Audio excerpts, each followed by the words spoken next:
गुफा के अंदर बहू की ठंडी रसोई और खेती। अरे वाह, यही है ना हमारा गांव, कितना सुंदर है। सुंदर तो है पीहू, लेकिन बाहर का टेम्परेचर देखा है? 45 डिग्री चल रहा है। तो क्या हुआ, गर्मी तो शहर में भी होती है, वहाँ एसी है, यहाँ हवा है। हाँ, वो हवा जो खुद जल रही है। प्रेम की बात में कोई झूठ नहीं था। मई के इस खौफनाक महीने में सूरज जैसे आसमान से आग के गोले बरसा रहा था। बाहर का सुंदर गांव अब सूखा और बेजान दिख रहा है। खेतों में दरारें पड़ चुकी हैं, पेड़ों के पत्ते झुलस गए थे और गर्म हवाएं पूरे माहौल को और डरावना बना रही थी। गांव की धूल भरी सड़क तक तपने लगी थी और इसी तपिश से बचने के लिए गांव के कुछ बुजुर्ग चबूतरे की छांव में बैठे हुए थे। अरे भाई, आज तो हद हो गई। लाइट सुबह 4 बजे से अभी तक नहीं आई। अरे भाई क्या बताएं, खेत सूख गए हैं, जानवर परेशान हैं गर्मी से। तभी दूर से धूल उड़ाती हुई एक गाड़ी आती दिखाई देती है। अरे भाई, ये किसकी गाड़ी आ रही है? अरे लगता है अंकुश जी की गाड़ी है। तभी गाड़ी रुकती है और अंकुश जी नीचे उतरते हैं। चबूतरे पर बैठे लोग उठे और उनसे मिलने के लिए आगे आए। अरे अंकुश, हाँ गए आप लोग, पर इस महीने, इस गर्मी में? अरे क्या करें काका, हमारी बहू की जिद थी। बोली इस बार गर्मियों में गांव जाना है। हमने भी कहा चलो देख लो। अरे वाह, बहू का गर्मियों में गांव का शौक एक दिन में निकल जाएगा, देखना। कल तक ये वापस शहर चलो कहने लगेगी। और तभी गाड़ी से पीहू, प्रेम, वृंदा और अदिति उतरती हैं। वैभव काका ने पीहू को देखते हुए कहा, अरे बेटा, तुम हो तो जिसे गांव की गर्मियां पसंद हैं। जी काका, मैं हूँ जिसे गांव भी पसंद है और गर्मियाँ भी। अरे भाई, अभी बोल रही हो बेटा, 2 घंटे बाद तुम्हें असली गर्मी का मजा आएगा। काका आप भूल रहे हैं, मैं शहर से सिर्फ सूटकेस नहीं, अपना ठंडा दिमाग भी साथ लाई हूँ। आप 2 घंटे की बात कर रहे हैं, मैं तो अगले 2 महीने यहीं गुजारने का इरादा करके आई हूँ। देखिएगा, मैं इस गर्मी से बचने का भी जुगाड़ निकालूंगी। तभी वृंदा ने सबको टोकते हुए कहा, अरे बाकी की बातें बाद में करना, वरना यहाँ बीच सड़क पर खड़े खड़े ही पिघल जाएंगे। चलो अब घर चले भाई साहब, हम निकलते हैं, वरना सूरज आज ही हमें भस्म कर देगा। वृंदा की बात सुनकर सबने कदम बढ़ाए। आगे गली के मुहाने पर अमृता, वैभवी और आशा हाथ में पंखा लिए अपनी अपनी देहरी पर बैठी थी। गर्मी ने तो दिमाग ही खराब कर दिया, ना अंदर बैठने में चैन है और ना ही बाहर। मेरा तो मन करता है सब छोड़ो और उस पहाड़ी वाली गुफा में जाकर बैठ जाओ। हाय दैया, ना गुफा का तो नाम मत लो। पता चला ठंडक के चक्कर में वहाँ गृहस्थी बसाने गई और खुद ही डरावनी कहानी बन गई। मजाक छोड़ो, पर इस गुफा में ठंडक तो वाकई में है, लेकिन क्या फायदा इसी ठंडक का, अब तो वहाँ कोई जाता भी नहीं। आशा चाची की बात अभी पूरी भी नहीं हुई थी कि तभी वृंदा अपने परिवार के साथ वहां से गुजरी। उन्हें देखते ही सभी लोग अपनी बातें छोड़कर उनसे मिलने लगे। अरे वृंदा जी, आप लोग भी गांव ऐसी तपती गर्मी में आए हैं, देखिए ना, गर्मी ने तो सबका बुरा हाल कर रखा है। गर्मी तो बहुत है, लेकिन हमारी बहू का गांव आने का बड़ा मन था, इसीलिए हम सब चले आए। अच्छा, तो बहू जी को गांव की गर्मी पसंद है। बेटा अभी तो पैर जमीन पर रखे हैं, एक दिन में सारी गर्मी समझ आ जाएगी। सभी की बातें सुनकर पीहू से रहा नहीं गया। उसने अमृता को तुरंत जवाब दिया, जी चाची, समझ आ भी गई, इसीलिए तो आई हूँ। सुना है यहाँ की गर्मी दिमाग की बत्ती जला देती है, तो सोचा मैं भी अपना थोड़ा सा टैलेंट यहीं आजमा लूं। पीहू का ये करारा और मजेदार जवाब सुनकर अमृता का मुंह खुला का खुला रह गया। वैभवी ने अपनी नजरें झुका ली। वृंदा अपनी बहू की इस हाजिर जवाबी पर मन ही मन मुस्कुरा उठी और सब आगे बढ़ गए। पर चलते चलते पीहू के कानों में अभी भी आशा चाची का वो अधूरा जुमला गूंज रहा था, उस गुफा में ठंडक तो है। चाची क्या कह रही थी? गुफा ठंडी है, लेकिन वहाँ कोई जाता नहीं है, क्यों? इसी सोच में डूबी हुई पीहू को पता ही नहीं चला कि कब सब लोग घर पहुंच गए। जैसे पुराने घर का दरवाजा खुला, कई दिनों से बंद पड़े घर की धूल और हवा गर्म बाहर निकल आई। फिर सबने मिलकर घर की सफाई शुरू की। जहां प्रेम और अदिति गर्मी से थक चुके थे, वहीं पीहू के चेहरे की खुशी और उत्साह जरा भी कम नहीं हुआ। थोड़ी देर बाद पुराना कूलर भी चल पड़ा। शाम होते होते पीहू ने पूरे परिवार के लिए प्यार से देसी खाना बनाया और फिर आंगन में दरी बिछाकर सब लोग साथ बैठकर खाना खाने लगे। ओ गॉड भाभी, आपके इस गांव वाले एडवेंचर के चक्कर में हम यहाँ आ तो गए हैं, पर ये कूलर भी बस गर्म हवा के थप्पड़ मार रहा है। अदिति, मैंने पहले कहा था पीहू का एडवेंचर अभी शुरू हुआ है, हमारी हालत अभी से टाइट है। अरे खाना खाइए पहले, पेट भरेगा तो गर्मी भी अच्छी लगने लगेगी। जैसे ही सबने पहला निवाला लिया ही था कि कूलर की घरघराहट बंद हो गई। पूरा घर अंधेरे में छा गया, लाइट कट चुकी थी। ये लो, जिसका डर था वही हुआ। भाभी अब तो हद हो गई है, कूलर बंद, पंखा बंद, हम यहाँ कबाब बन जाएंगे। चुप रहो अतिथि, पीहू ने इतनी मेहनत से खाना बनाया है। पीहू बेटा तो फिक्र मत कर। मम्मी कोई ना कोई जुगाड़ तो होगा ही, ये गर्मी हमें हराएगी नहीं। अरे हर जगह जुगाड़ ढूंढ लेती हो, पर इस बार बताओ क्या सोच रही हो? अभी कुछ पक्का नहीं है, पर कल सुबह एक जगह देखनी है। कौन सी जगह? पहले खाना खाओ। सभी लोगों ने जैसे तैसे खाना खाया। रात घिर आई, गर्मी की वजह से घर के अंदर रुकना मुश्किल था। आखिरकार सबने छत पर चादरें बिछाई और वहीं लेटे। यार छत पर तो थोड़ा ठीक है। हाँ, छत पर ठीक है, लेकिन क्या हर रात छत पर ही सोएंगे? अरे नहीं, बस 1-2 दिन की बात है, लाइट आ जाएगी। यहाँ लाइट का कोई भरोसा नहीं है, पहले भी ऐसे ही था। वहीं पीहू चुप लेटी है, उसकी आंखें खुली हैं, आसमान देख रही है, दिमाग चल रहा है। इस घर में नहीं चलेगा, कहीं और कोई ऐसी जगह जहाँ दीवारें खुद ठंडी हो। कुदरत ने जरूर कुछ बनाया होगा, कल की कल देखेंगे। अभी तो मैं आसमान के नीचे आराम से सो जाऊं। अगली सुबह उमस ने फिर घेरा डाल लिया। वृंदा ने दरवाजा खोला तो सामने अमृता और वैभव भी खड़ी थी, जैसे रात भर से वहीं बैठी हो। अरे वृंदा जी, रात कैसी गई? बहू रानी का एडवेंचर कैसा रहा? ठंडी हवा मिली? हम तो रात भर इंतजार में थे, सोचा सुबह होते ही बहू जी के बैग बंद जाएंगे। शहर की हवा याद आती है ना रात को। वृंदा ने एक नजर दोनों पर डाली। चेहरे पर कोई घबराहट नहीं, बस एक शांत मुस्कान, जैसे पहले से पता हो कि सामने वाले क्या कहने वाले हैं। रात बहुत अच्छी गई दीदी, छत पर सोए, तारे देखे। शहर में तो ये नसीब ही नहीं होता। और बहू? मेरी बहू का मजाक उड़ाने की कोशिश में जो वक्त लगा रही हैं आप, उतने वक्त में वो कुछ नया सोच चुकी होगी। वो मुश्किल देखकर हारने वालों में से नहीं है। दोनों चुप हो गईं और छत पर पीहू दूर पहाड़ी की तरफ देख रही थी। इधर पूरा गांव सूखा, उधर घनी हरियाली। तभी आशा चाची की बात याद आई, गुफा उधर ही थी। इधर सब सूखा, उधर इतनी हरियाली, कैसे? नीचे से आवाजें आई, तभी पीहू ने झांक कर देखा। नीचे गांव की औरतों को देखकर वो सीढ़ियों से उतरकर नीचे आ गई।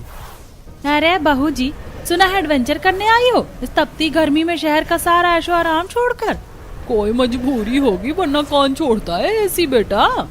पीहू रुकी, दोनों को देखा, फिर हल्के से मुस्कुराई, न गुस्से से न तकलीफ से। चाची, आपने कभी मैन वर्सेस वाइल्ड देखा है? वो क्या होता है?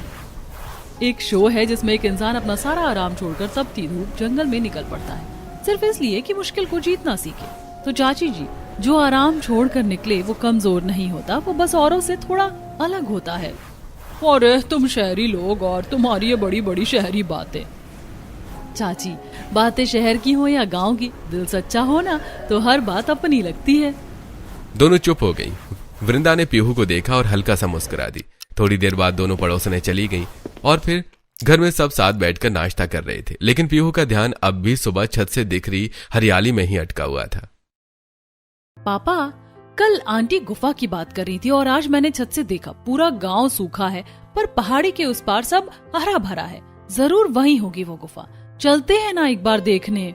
अंकुश का हाथ चाय के गिलास पर रुक गया। एक नजर वृंदा को, फिर पीहू को। अरे ठंडी तो बहुत है बेटा वो जगह, पर वहां जाते नहीं है लोग। क्यों पापा? बस ऐसे ही, पुरानी जगह है। गांव के लोग कहते हैं वहां कुछ है, क्या है कोई नहीं जानता, और जाने की कोशिश भी किसी ने नहीं की। एक पल के लिए मेज पर खामोशी छा गई। मतलब यही कि वो जगह अकेले नहीं जाते। पापा, डर जगह में नहीं होता, बस लोगों के मन में रह जाता है। पीहू बेटा। अरे छोड़ो ना, तुम भी सुबह सुबह गुफा की बातें लेकर बैठ गई। पहले नाश्ता तो कर लो। ठीक है, नाश्ता करती हूँ। भाई, भाभी नाश्ता खा रही हैं, पर दिमाग गुफा में जा चुका है। मुझे पता है। नाश्ता खत्म हुआ पर पीहू का मन गुफा में ही अटका था। तभी गली से हंसी की आवाजें आईं। पूजा अपनी 2 सहेलियों के साथ आई। नमस्ते भाभी, सुना है शहर वाली भाभी गर्मी से डर नहीं रही। अरे अभी तो शुरुआत है, तो चलिए फिर असली गांव भी दिखा देते हैं। थोड़ी देर बाद सब गलियों में निकल गईं। गर्मी बहुत थी पर पीहू की नजरें हर चीज ध्यान से देख रही थी। चलते चलते पूजा अचानक एक खेत के पास रुक गई। वहां छोटू मिट्टी में पैर डालकर बैठा था और अपने सिर पर गीला गमछा रखे हुए था। ये क्या स्टाइल है छोटू?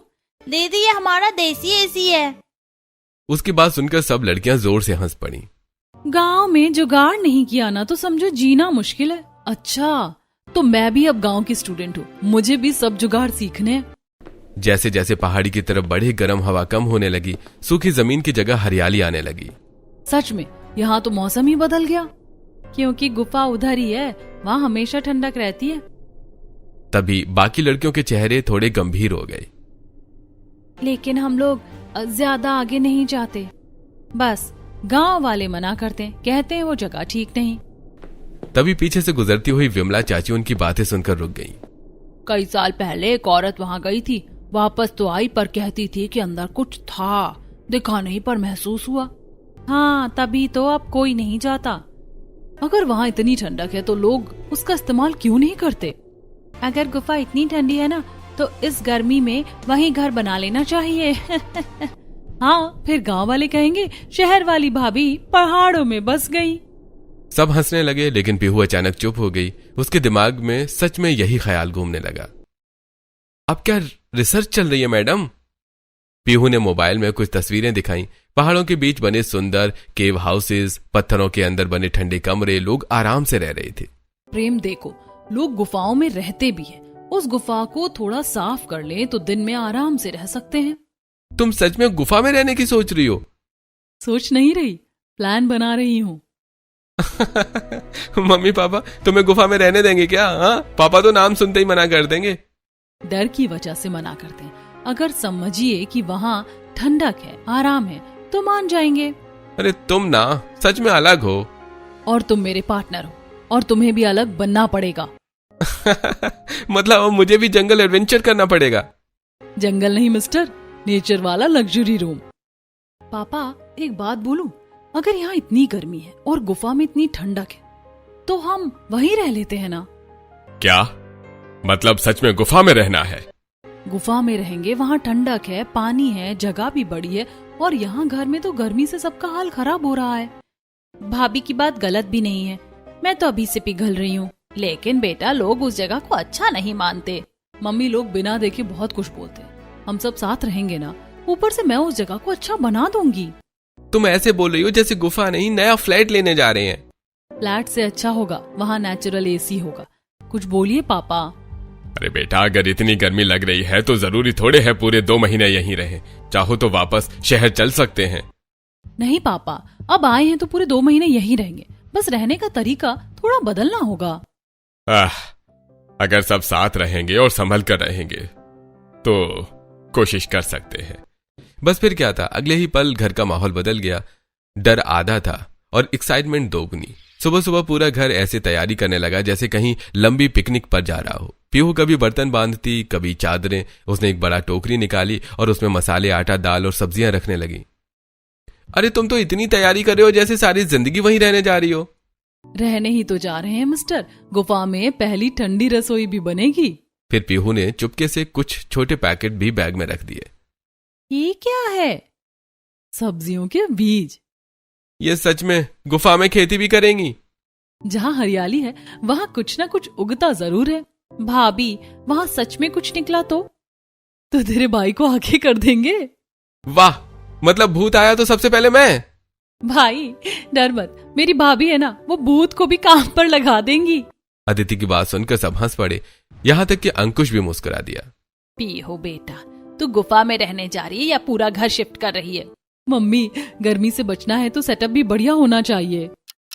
थोड़ी देर बाद जब सब लोग इतना सामान लेकर गुफा की तरफ निकलने लगे तो पूरे गांव की नजर उन्हीं पर टिक गई। ये लोग सच में गुफा में रहने जा रहे हैं क्या? शहर वालों को भी गर्मी ने पूरा पागल कर दिया है, पर लड़की में हिम्मत तो है, सब सोचते हैं, करने कोई नहीं जाता। अरे अगर सच में वहाँ ठंडक निकली ना तो पूरा गांव बाद में इन्हीं के पीछे जाएगा। उधर पीहू बिना किसी की बात को बुरा माने आगे बढ़ती रही। उसके चेहरे पर डर नहीं, अजीब सा उत्साह था। जो लोग नई चीज से डरते हैं ना, वो पहले हंसते ही हैं। और अगर गुफा में भूत मिला तो? तो उसे भी बोल दूंगी इतनी गर्मी में डराने से पहले पंखा जल दे। उसकी बात सुनकर सब हंस पड़े और इसी हंसी मजाक के बीच पूरा परिवार पहाड़ी की तरफ बढ़ने लगा। जैसे जैसे परिवार पहाड़ी के पास पहुंचा, गर्म हवा धीरे धीरे ठंडी होने लगी। सूखी जमीन की जगह हरियाली दिखाई देने लगी। बड़े बड़े पेड़ों की छांव और ठंडी हवा ने सबको हैरान कर दिया। भाभी, आते टाइम सब लोग ऐसी बातें बोल रहे थे कि मेरा तो अभी भी डर नहीं जा रहा। पिंकी ने तो कहा था जो भी यहाँ गया वो वापस ठीक हालत में नहीं आया। तभी सबकी नजर सामने पड़ी, पहाड़ के बीच बनी बड़ी पत्थरों वाली गुफा पर। उसके पास ही साफ पानी का झरना बह रहा था। ठंडी हवा सीधे वहीं से आ रही थी। अरे यहाँ तो सच में इतनी ठंडक है। लेकिन जहां बाकी सब लोग संभल संभल कर कदम रख रहे थे, वहीं पीहू किसी छोटे बच्चे की तरह हर चीज देखकर खुश हो रही थी। वाह, ये पत्थर देखो कितने ठंडे हैं। वो कभी दीवार छूती, कभी ऊपर बनी पत्थरों की छत को देखती। और देखो ना, गुफा का मुंह भी कितना बंद है। यहाँ कोई जानवर आसानी से आ ही नहीं सकता। अरे बात तो सही कह रही है, जगह काफी सुरक्षित लग रही है। तभी पीहू की नजर गुफा के एक कोने पर पड़ी। वहां कुछ पुराने लकड़ी के टुकड़े और पत्थरों की बनी जगह थी। मुझे ना सच में लग रहा है यहाँ पहले कोई रहता था। फिर अचानक वो नीचे बैठ गई और मिट्टी हाथ में लेकर देखने लगी। अब क्या चेक कर रही हो मैडम? ये मिट्टी देखो कितनी अच्छी है। मैं ना यहाँ खेती भी कर सकती हूँ, इसीलिए अपने वेजिटेबल सीड्स लाई थी। भाभी, यहाँ लोग डर के मारे कांप रहे हैं और आप खेती प्लान कर रही हो। अरे डरने से अच्छा टमाटर उगा लो। ठीक है भाभी, मान लिया जगह अच्छी है, लेकिन यहाँ रहेंगे कैसे? हाँ मैडम, होटल की बुकिंग तो दिख नहीं रही। जब मैं आप सबको यहाँ तक लेकर आ सकती हूँ तो जुगाड़ भी कर लूंगी। बस एक शर्त है, यहाँ सबको मेरी टीम बनना पड़ेगा, सबको काम करना पड़ेगा। मैं तो पहले ही बता रही हूँ, मैं सिर्फ सुपरविजन दूंगी। वाह, काम बहू करे और मैडम ऊपर से ऑर्डर देंगी। बोलो बेटा, क्या करना है, हम तैयार हैं। बस फिर क्या था, पीहू की आंखों में वो चमक आ गई जो तब आती है जब उसका दिमाग किसी काम पर लग जाए। वो गुफा के अंदर गई और हर कोना, हर पत्थर, हर दरार को ध्यान से देखने लगी, जैसे कोई आर्किटेक्ट खाली जमीन देखता है और उसमें घर देखता है। और एक कोना देखकर उसका जोश और बढ़ गया। यहाँ रसोई बनेगी। अरे मम्मी, आपकी बहू तो गुफा में ठंडी रसोई बनाने जा रही है। उड़ा लो मजाक प्रेम, लेकिन जब रसोई बनकर तैयार होगी ना, तब तुम वही करोगे जो हर बार करते हो। पहले मुंह बनाओ, फिर खाओ, फिर कहो वाह यार। पीहू ने इधर उधर बिखरे नुकीले और सपाट पत्थरों को देखा। उसने बिना देर किए जमीन से भारी पत्थरों को उठाना और सलीके से जमाना शुरू किया। सबसे नीचे 4 मजबूत पत्थर बेस की तरह रखे, फिर उनके ऊपर एक चौड़ा और सपाट पत्थर कुछ इस तरह फिट किया कि बर्तन रखने की जगह बिल्कुल बराबर हो जाए। बीच में हवा के आने जाने का रास्ता छोड़ा और देखते ही देखते बिना ईंट या सीमेंट के पत्थरों का एक बेहतरीन देसी चूल्हा तैयार हो गया। लीजिए मम्मी, हमारा स्नो किचन तैयार है। अब इस चूल्हे से आग तो निकलेगी, पर दीवारों की ठंडक चेहरे पर पसीना नहीं आने देगी। अरे वाह पीहू बेटा, तूने तो पत्थरों को भी काम पर लगा दिया। ये तो बिल्कुल शहर के मॉडर्न किचन जैसा प्लेटफॉर्म बन गया। पत्थरों का चूल्हा तो ठीक है, पर धुआं? पीहू एक पीवीसी पाइप की तरफ इशारा करते हुए कहा। देखिए, ये पीवीसी पाइप प्रेम जो मैं अपने साथ लेकर आई थी। ये पाइप गुफा की उस छोटी सी दरार से बाहर निकलेगा, सारा धुआं बाहर और सारी ठंडक अंदर। इसे कहते हैं इंजीनियर बहू का देसी जुगाड़। भाभी, आपको ये सब आता भी है? यूट्यूब और मम्मी दोनों से सीखा है। और थोड़ा क्रेडिट अपनी इस मम्मी को भी दे दो बेटा। थोड़ा क्या, सारा क्रेडिट आपको ही जाता है मेरी प्यारी मम्मी जी। चूल्हा बना तो पीहू ने गुफा का पूरा कोना देखा, थोड़ी देर रुकी, फिर मुंह बना लिया। नहीं, ऐसे तो बिल्कुल अनऑर्गेनाइज लग रहा है। अरे मैडम, ये गुफा है, 2 BHK फ्लैट नहीं है। क्या हुआ, गुफा भी सुंदर लग सकती है। चलो कुछ लकड़ियां और बड़े पत्थर लेकर आओ। पापा, ये शुरू हो गई। अरे लो, तो चलो बेटा, जब बहू ने ठान लिया है तो पूरा तो करना पड़ेगा। प्रेम और अंकुश बाहर से लकड़ियां और पत्थर लाने लगे। उधर पीहू और वृंदा ने मिलकर गुफा की दीवार के साथ छोटी छोटी शेल्फ जैसी जगह बनाई, पत्थर जमाकर एक के ऊपर एक। देखते ही देखते मसालों के डिब्बे एक तरफ सज गए, बर्तन दूसरी तरफ। चूल्हे के ऊपर लकड़ी की पतली टहनियों से एक छोटा सा स्टैंड भी बन गया। अरे वाह, ये तो सच में रसोई जैसी लगने लगी। भाभी, आपने गुफा को किचन में बदल दिया। अभी तो शुरुआत है मैडम। तभी उसकी नजर गुफा के ठीक बाहर नरम पड़ी मिट्टी पर पड़ी, जहां झरने की नमी जमीन तक आती थी। वहां मिट्टी एकदम काली और उपजाऊ थी। पीहू रुकी और फिर उसके चेहरे पर वो मुस्कान आई जो प्रेम को अच्छी तरह पहचान आती थी। पीहू, अब क्या? अब कुछ नहीं, प्लीज। ये देखो, जो वेजिटेबल सीड्स में लेकर आई थी, अब वक्त आ गया है कि उनका इस्तेमाल किया जाए। और देख लेना, कुछ दिन बाद यहाँ हमारी अपनी सब्जियां उगेंगी। पीहू, तुम बीज भी साथ लाई थी? जहाँ जाओ बीज साथ रखो, कभी काम आते हैं। अरे बहू, तू गुफा में रहने नहीं, पूरा नया घर बसाने आई है। घर दीवारों से नहीं बनता पापा, लोगों से बनता है, और रसोई की खुशबू से। थोड़ी देर बाद पीहू ने चूल्हे पर सब्जी चढ़ा दी। झरने के ठंडे पानी और देसी मसालों की खुशबू से पूरी गुफा महक उठी। वाह भाभी, गुफा में भी इतना टेस्टी खाना। अभी तो बाहर से लाई सब्जियों से खाना बना रही हूँ, लेकिन फिर देखना धीरे धीरे यहीं अपनी सब्जियां उगेंगी और उनका टेस्ट, उफ, सोचकर ही मुंह में पानी आ रहा है। अरे बस भी करो मैडम जी, पहले ये वाली सब्जी आराम से खा लें। आपकी खेती को फलने फूलने में अभी थोड़ा टाइम लगेगा। वहीं बैठकर सब हंसते मुस्कुराते खाना खाने लगे। बाहर झरने के बहने की मीठी आवाज थी और गुफा के अंदर ठंडी हवा। पहली बार इस गर्मी में सबको सच्चा सुकून महसूस हो रहा था। ठीक है भाभी, खाना हो गया, अब सोएंगे कहाँ? हाँ मैडम, आपका 5 स्टार रूम कहाँ है? मुझे इतना कम मत समझो मिस्टर प्रेम। धुआं हो या प्राइवेसी, सबका इंतजाम है मेरे इस जुगाड़ू दिमाग में। थोड़ी ही देर में पीहू के कहने पर प्रेम और अंकुश जी को बाहर से सूखी घास, बांस की खपच्चियां और बड़ी लकड़ियां ले आए। पीहू ने गुफा के दोनों कोनों में पड़े भारी पत्थरों को स्टैंड की तरह इस्तेमाल किया और उन पर लकड़ियां टिका दी। फिर ऊपर से सूती चादरें और पुरानी साड़ियां डाल दी गईं। देखते ही देखते गुफा के भीतर छोटे छोटे हवादार कमरे तैयार हो गए। भाभी, ये तो किसी लग्जरी कैंपिंग जैसा लग रहा है। यकीन नहीं होता कि बाहर 45 डिग्री और यहाँ मुझे चादर ओढ़नी पड़ रही है। अरे ये तो सच में घर जैसा लग रहा है। अरे बहू को एडवेंचर का शौक है, लेकिन दिमाग भी खूब चलता है। सब अपने अपने बिस्तर पर लेट गए। बाहर गर्म हवाएं चल रही थीं, लेकिन गुफा के अंदर ठंडी हवा और सुकून था। अगली सुबह गांव में सबकी बातें बस उसी गुफा को लेकर थीं। पूरा एक दिन हो गया, कोई खबर ही नहीं आई। मुझे तो डर लग रहा है कहीं सच में कुछ गड़बड़ ना हो गई हो। अरे पहले भी लोग वहां जाने से डरते थे, यूं ही नहीं डरते थे। दिन धीरे धीरे गुजरने लगे। बाहर पूरा गांव अब भी गर्मी से परेशान था, लेकिन गुफा के अंदर सबकी जिंदगी बदल चुकी थी। सुबह पीहू सबसे पहले झरने के पास बनी अपनी छोटी सी खेती देखने जाती। उसने टमाटर, मिर्च, धनिया, लौकी और भिंडी के बीज लगाए थे। हर दिन मिट्टी से छोटी छोटी हरी पत्तियां निकलती देख उसके चेहरे की खुशी बढ़ जाती। देखो देखो, धनिया निकल आया। भाभी, आप सब्जियों को ऐसे देख रही हो जैसे बच्चे स्कूल में फर्स्ट आ गए हो। उधर रसोई भी अब पूरी तरह जम चुकी थी। सुबह चूल्हे पर गर्मा गर्म पराठे बनते, दोपहर में झरने के ठंडे पानी के पास बैठकर सब खाना खाते और रात को ठंडी हवा में बातें करते। सच कहूं, इतने सुकून से तो हम शहर में भी नहीं रहे। लेकिन उधर गुफा में सब हंसी खुशी रह रहे थे। फिर एक रात अचानक तेज आवाज गूंजने लगी। हवा जोर जोर से चल रही थी। बाहर पेड़ों की सरसराहट और झरने की आवाज मिलकर डरावना माहौल बना रही थी। भाभी, ये कैसी आवाज है? ये कैसी आवाज थी? सब डर गए, लेकिन पीहू बिल्कुल शांत थी। अरे डरिए मत, इतने दिनों से यहाँ रह रहे हैं ना, कुछ हुआ क्या? तो फिर ये आवाज? चलो बाहर चलकर देखते हैं।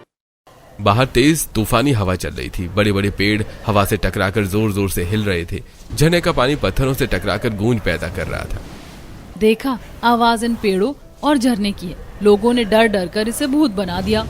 अंकुश कुछ पल चुप रहे, फिर हल्का सा मुस्कुरा दिए। अरे सही कह रही हो बेटी, हम इतने दिन से यहाँ हैं, लेकिन कभी कुछ गलत महसूस नहीं हुआ।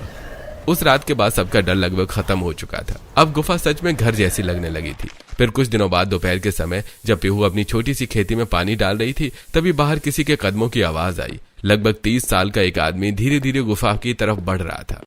कौन है भाई? मैं विवेक।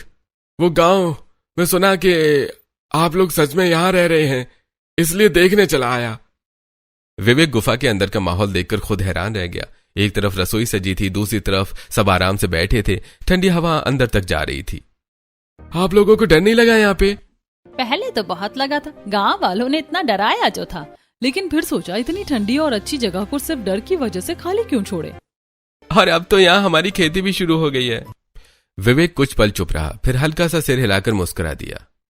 अच्छा ठीक है, मैं चलता हूँ। लड़का वापस चला गया। उधर शाम होते होते मौसम और भी ठंडा हो गया था। पीहू और प्रेम गुफा के पीछे की तरफ घूमते घूमते चले गए। वहां बड़े पत्थरों के बीच एक बहुत छोटा सा कमरा दिखाई दिया, जो कि बंद था। अरे, ये पहले तो नहीं देखा। दोनों धीरे धीरे अंदर गए। कमरा छोटा था, लेकिन ऐसा लग रहा था जैसे कभी कोई वहां रहता रहा हो। एक कोने में पुरानी लकड़ी का छोटा संदूक रखा था। अरे देखो तो, ये क्या है? चलो ना देखें। अब तुमने ठान ही लिया है, तो अगर मैंने मना किया ना तो मेरी शामत आ जाएगी। चलो बेहतर यही है कि तुम्हारी बात मान लें। दोनों धीरे धीरे उस छोटे कमरे के अंदर गए। चारों तरफ धूल जमी हुई थी। तभी एक कोने में रखा पुराना लकड़ी का संदूक पीहू की नजर में आया। प्रेम, देखो यहाँ कुछ रखा है। पीहू झुककर संदूक के पास बैठ गई और उसने धीरे से ऊपर जमी धूल हटाई और फिर उसका ढक्कन खोला। अंदर एक पुरानी डायरी रखी थी जिसके पन्ने पीले पड़ चुके थे। पीहू उसे धीरे से उठाकर पढ़ने लगी। जो डर पर काबू पा लेगा वही इस गुफा की ठंडी सांसों को महसूस कर पाएगा। जिसने आंखों से नहीं दिमाग से देखा उसे यहाँ कभी अंधेरा नहीं लगेगा। नीचे कुछ और लिखा था। हम मजबूर थे, हमारे पास रहने को कोई जगह नहीं थी। इस गुफा ने हमें तपती गर्मियों में सहारा दिया, लेकिन डर था कहीं कोई हमसे ये जगह छीन ना ले। इसीलिए हमने अफवाह फैला दी कि यहाँ अनहोनी होती है। लोग डर गए और ये जगह सिर्फ हमारी रह गई। लेकिन मुझे एहसास है कि हमने गलत किया। डर फैलाकर लोगों को इस नेमत से दूर रखा। कुछ पल के लिए दोनों चुप हो गए। मतलब इतने सालों से लोग बेवजह डरते रहे। देखा, कभी कभी सच डर से कहीं ज्यादा आसान होता है। दोनों तुरंत बाहर आए और सबको डायरी के बारे में बताया। अच्छा, ओह, तो ये बात थी। लोग इतने सालों से इस जगह से डरते रहे और मैं तो पहले दिन से ही भूत ढूंढ रही थी।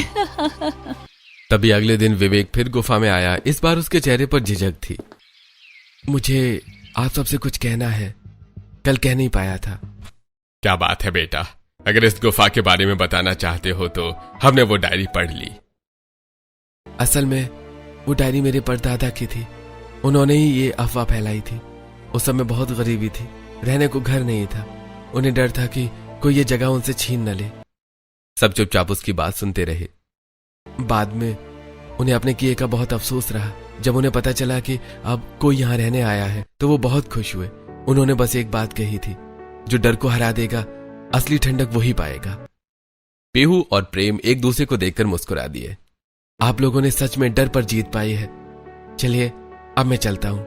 उसके जाने के बाद धीरे धीरे पूरी बात गांव में फैल गई। गांव वाले गुफा में आए, इस बार बिना किसी डर के। हमने तो बेकार में उस जगह को डरावना बना रखा था। और तुम्हारी बहू सच में बहुत समझदार निकली। दूर रखा और एक बहू ने आकर सब बदल दिया। अब गांव वाले भी धीरे धीरे गुफा तक आने लगे। कोई झरना देखने आता, कोई ठंडी हवा महसूस करने। उधर पीहू की छोटी सी खेती भी अब हरी होने लगी थी। टमाटर लाल होने लगे थे, भिंडी निकल आई थी और धनिया की खुशबू पूरी जगह महका रही थी। लो चाची, ये हमारी गुफा वाली पहली सब्जियां। अरे वाह बहू, गुफा में खेती भी सच कर दी तुमने। धीरे धीरे पूरी गर्मी, हंसी, खेती, ठंडी हवा और साथ बैठकर खाए गए खाने में गुजर गई। फिर आखिर वो दिन भी आ गया जब उनकी छुट्टियां खत्म हो गईं। सब लोग सामान बांधकर वापस शहर लौटने लगे। सच कहूँ भाभी, अब ये गुफा छोड़ने का मन नहीं कर रहा। जिस जगह से लोग डरते थे आज वही सबसे प्यारी लग रही है। हमारी बहू ने साबित कर दिया कि डर के आगे जीत है। सभी लोग हंस पड़े। जाते वक्त पीहू ने एक आखिरी बार पीछे मुड़कर गुफा को देखा। ठंडी हवा अब भी वही बह रही थी, लेकिन अब उस जगह में डर नहीं, अपनापन बसता था। डर ने जिसे वीरान रखा, प्यार ने उसे घर बना दिया। और फिर गाड़ी धीरे धीरे गांव से दूर निकल गई, लेकिन गुफा की वो ठंडी रसोई और छोटी सी खेती हमेशा सबकी यादों में बस गई।